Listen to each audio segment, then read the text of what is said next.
This happened about 6 months ago. It was a stormy night, and I was home alone in my small, one-bedroom rental house on the outskirts of a quiet town. The house was old, the kind where every gust of wind seems to make the whole structure groan. My roommate had gone out of town for the weekend, and I didn't have anything planned, so I figured I'd just stay in and catch up on a few movies. It had been raining since afternoon. Nothing crazy at first, but by 9 p.m. the weather had turned aggressive. Heavy winds slammed rain sideways against the windows, and thunder echoed like distant bombs going off. The kind of storm that swallows up every other sound around you. I was curled up on the couch with a blanket just starting a movie when I noticed the lights flickering for the first time. I didn't think much of it at the time. Old house, big storm, it made sense. But then they went out completely. The TV cut off, and I was left in pitch blackness, save for the soft blue glow of my phone screen. I sighed and got up, using my phone's flashlight to check the fuse box near the kitchen. Nothing had tripped. It was just the power going out from the storm. I lit a couple of candles, trying to bring a little warmth back to the room, and figured I'd ride it out.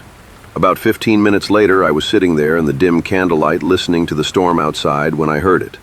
A knock. 3 slow knocks, soft but unmistakable, on the front door. I froze. It was almost 10 p.m. The rain was still pouring, and I hadn't seen a single car pass by the house all night. I got up cautiously and approached the front door, peering out through the peephole. But all I saw was dark rain and the outline of my porch light barely flickering. No person, no movement, nothing. I told myself it could have been the wind or even a branch, so I sat back down. Then I heard it again. 3 knocks, this time louder and slower. I rushed back to the door, looked again. Still no one. But this time, I saw something else. Footprints. Clear, muddy shoe prints leading up the steps to the door, and nothing going away. At that point, I felt my whole body tense up. I backed away from the door slowly and turned off the flashlight on my phone. The candle still flickered around the room, and I could hear nothing now but the rain slamming the roof and windows. But I swear, I could feel something on the other side of that door. Like it was still there.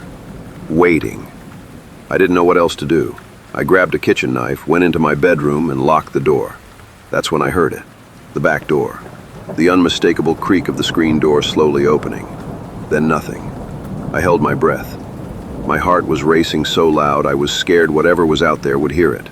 Then the sound of the back door knob turning. Once, twice, jiggling, followed by the softest, most horrifying sound I've ever heard. Breathing, right on the other side of the door. Not heavy, not frantic, slow and steady. Like they weren't in a rush, like they already knew they were getting in. I called 911 with trembling hands, whispering to the dispatcher what was happening. Line while crouched in the closet in the corner of the bedroom, clutching the knife with shaking fingers. And then, silence. No breathing, no footsteps, no door opening. Just the rain and the distant thunder. It felt like hours, but it was probably only 10 minutes before I saw red and blue lights outside through the slats in my blinds. Police arrived and searched the house. No signs of forced entry, no one around. But the muddy footprints were still there, on both the front and the back porch. They told me the wind might have slammed something against the house, but we both knew those prints didn't walk away. To this day, I still don't know who or what was out there that night. But I haven't stayed alone during a storm since. And I always make sure both doors are locked. Even now, when it rains, I swear I hear it. 3 slow knocks.